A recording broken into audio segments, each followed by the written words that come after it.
Hey guys, Morgan from Rebellious Reels, where we talk about all things movies and TV, and today we're starting a challenge. This is the 1001 movies you have to see before you die challenge. So, I'm going to be using the 2003 version of this, since this was the first one I found, and it goes from the silent film era to Toy Story, for some reason. If you want to see all the movies I'm going to be watching for this challenge, check the description below. There's a link to all of them. With that out of the way, let's get started with our first video, covering two movies that were both released in the very early 1900s. Both of these are pretty short, so it shouldn't take that long to finish this video. It should be a very quick one. So, let's talk about these two movies, starting with A Trip to the Moon, released in 1902. A Trip to the Moon was not the first movie ever made, but it was the first one to try using special effects. And honestly, I think for what they had, they did a pretty good job with it. The special effects look cool, even if they are obviously very fake looking. Seriously, the moon with a face looks awesome. And the plot is also really interesting. It's based on a Jules Verne book, and I love Jules Verne, so that's a big plus in my book. It also helps that everyone in this movie looks really enthusiastic. Like, even the background extras look super happy to be in this movie.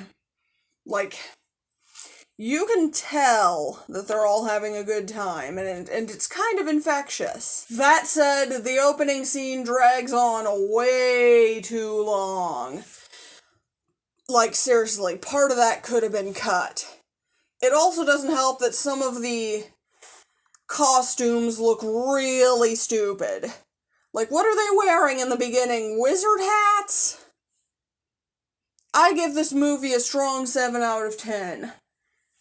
It's good for what it is, but even for its time period, it has some flaws. Still, it's enjoyable.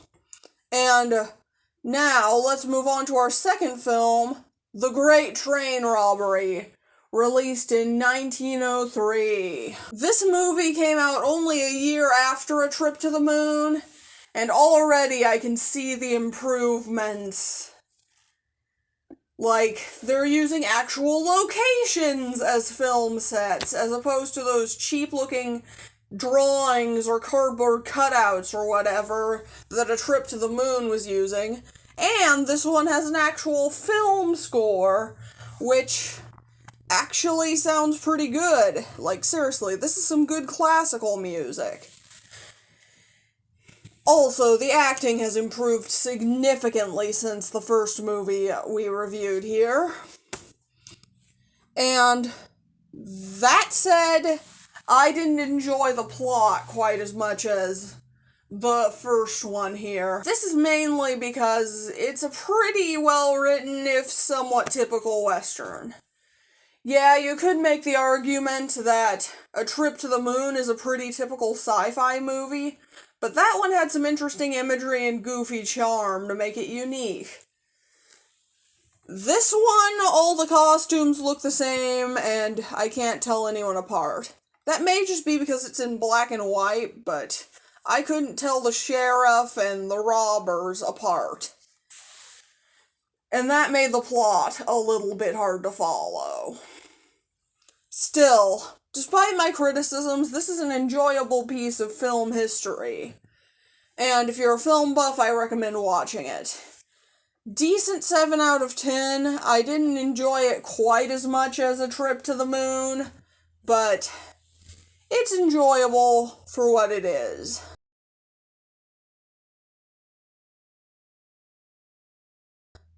And that's my first movie review. Don't forget to comment, like, and subscribe. Let me know what you think about these films. I'm Morgan from Rebellious Reels, and I'm out.